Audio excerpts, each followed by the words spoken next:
আপনারা অনেকেই জানেন যে গত পরশু গাজীপুরে দৈনিক প্রতিদিন কাগজ পত্রিকার প্রধান আসাদুজ্জামান তুহিনকে প্রকাশ্যে কিছু সন্ত্রাসী কিছু দুর্বৃত্ত কুপিয়ে তাকে তার মৃত্যু নিশ্চিত করে সেখানটা পালিয়ে গেছে।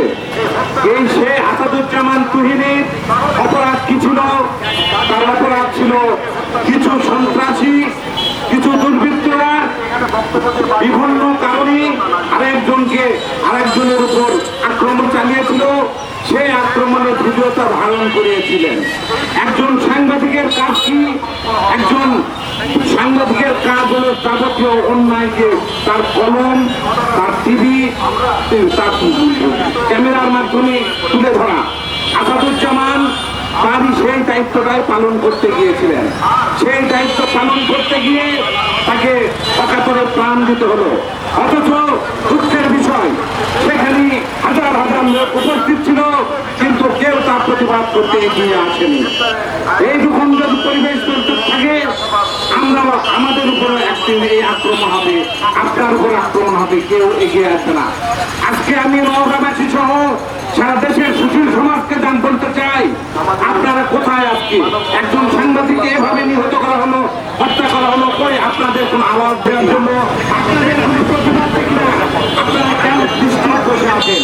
আমাদেরকে ক্যামেরা এবং কলম বাদে প্রতিবাদে নামতে হয়েছে। এই নামে আমরা নামতে চাই না। বর্তমান ইন্টারিম গভর্নমেন্টের প্রতি আমাদের বিশেষ অনুরোধ, আপনাদের প্রতি আমাদের পূর্ণ আস্থা ছিল। 5 আগস্ট 2024-এর পর থেকে আমরা বিশ্বাস করেছিলাম এই ইন্টারিম গভর্নমেন্টের সময় নিরপেক্ষভাবে আমরা সাংবাদিকতা করতে পারবো, আমরা নির্ভয়ে নির্দ্বিধায় সকল তথ্য তুলে ধরতে পারবো। কিন্তু আপনারা জানেন ইতিমধ্যে 1 বছরে 2 জন সাংবাদিক এইরকম প্রকাশ্যে খুন হয়েছে, কিন্তু তাদের দৃষ্টান্তমূলক শাস্তি হয়নি। যার জন্য আজকে এই সন্ত্রাসীরা, এই চাঁদাবাজেরা, এই টেন্ডারবাজেরা, বিভিন্ন দলের মদতদাতারা আজকে শক্তি পেয়ে যাচ্ছে, যার তার উপরে এভাবে আক্রমণ চালাচ্ছে। এই হত্যায় এই আক্রমণ আমরা মেনে নিতে পারি না। বর্তমান গভর্নমেন্টের প্রতি আমাদের তীব্র আহ্বান, আপনি অতি সত্ত্বর এই হত্যাকাণ্ডের সঙ্গে জড়িত যারা, প্রকৃত হত্যাকারী যারা, তাদেরকে গ্রেপ্তার করুন, দৃষ্টান্তমূলক শাস্তি দিন, যাতে পরবর্তীতে কোনো এই দুর্বৃত্তরা এইরকম কোনো ঘটনা ঘটাইতে না পারে।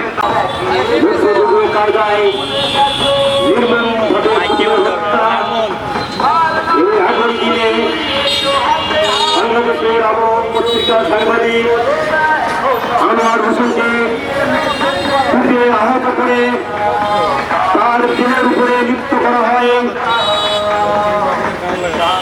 সংগ্রামী নওগাঁবাসী ভাই ও বোনেরা, তারই প্রতিবাদে আজকে নওগাঁর স্বনামধন্য 4টি সংগঠন, নওগাঁ জেলা প্রেস ক্লাব, নওগাঁ সাংবাদিক ইউনিয়ন, টিভি জার্নালিস্ট অ্যাসোসিয়েশন এবং কোন সাংবাদিককে আহত বা নিহতের ঘটনায় দৃষ্টান্তমূলক শাস্তি পায়নি।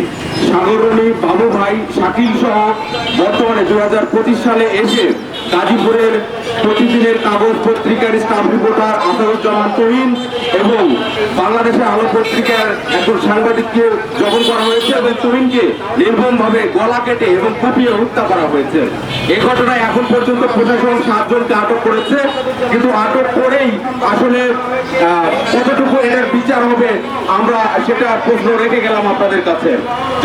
যখন কোনো সাধারণ মানুষের বা যখন কিছু হয় তখন শেষ পর্যন্ত একজন বিপদকারী মানুষের আশ্রয়স্থল হয় সাংবাদিক, তার কাছে তখন ছুটে আসে।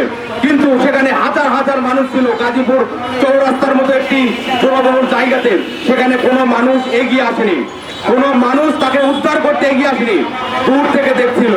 আসলে আমাদের ভিতরে ন্যূনতম মানবাধিকতা সাহস আমাদের মধ্যে হয়নি। আমাদের মানবতা আজ কোথায়? মানবতা আজকে লুণ্ঠিত। যখন একজন মানুষকে কুপিয়ে হত্যা করা হচ্ছে, সেখানে একজন পুলিশ ব্যারাক ছিল, সেখানে একজন পুলিশ টপ ছিল, তারপরেও সেখানে এগিয়ে আসেনি। বাংলাদেশের আলো পত্রিকার সাংবাদিককে যখন হাত পা এবং মাথা থেতলে দেওয়া হচ্ছিল, পাশে একজন পুলিশ তাকে দূর থেকে দেখছিল, তারপরে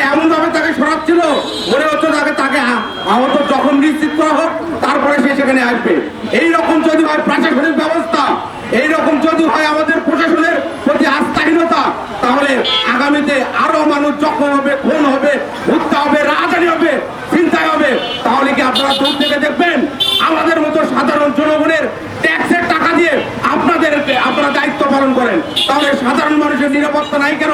যখন বলা হয় সাংবাদিক জাতির চতুর্থ স্তম্ভ, সেই চতুর্থ স্তম্ভের উপর যখন আঘাত হয়, যখন মূলধারার সাংবাদিকদের উপর আঘাত হয়, তখন আপনারা দূর থেকে দেখেন।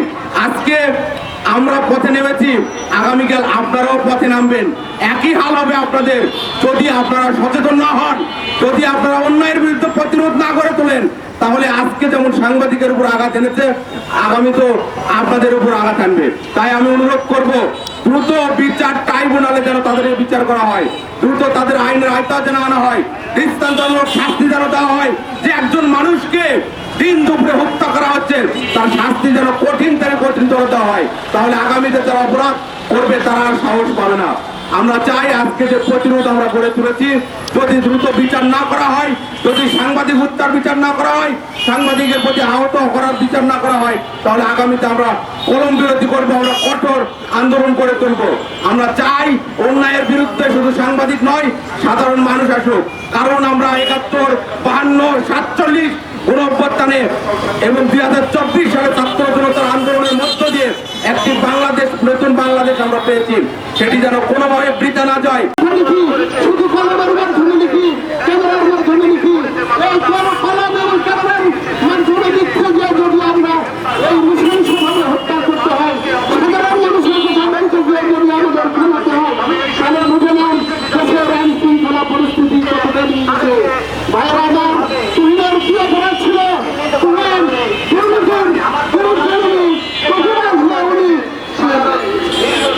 তুহিন প্রতিবাদ করতে গিয়ে উনি একটা লাইন দিয়েছেন, সেই লাইনের 1 ঘন্টার মাথায় নৃশংসভাবে পুলিশ প্রশাসনের একটু দূরে তার নৃশংসভাবে খুন হতে হয়েছে। আরেকজন সাংবাদিক গুরুতর আহত হয়েছেন। ভাইয়েরা আমার, আপনারা বুঝে নেন আমাদের দেশের আইন শৃঙ্খলা এখনই কথা ভালো। ভাইয়েরা আমার, আমি একটু কথা বলতে চাই, সাংবাদিকরা কারো শত্রু নয়, সাংবাদিকরা কারো শত্রু নয়। তার কারণ সাংবাদিকরা সাধারণ মানুষের কথা বলে, সাধারণ জনগণের কথা বলে, দুর্নীতির বিরুদ্ধে কথা বলে, সন্ত্রাসের বিরুদ্ধে কথা বলে।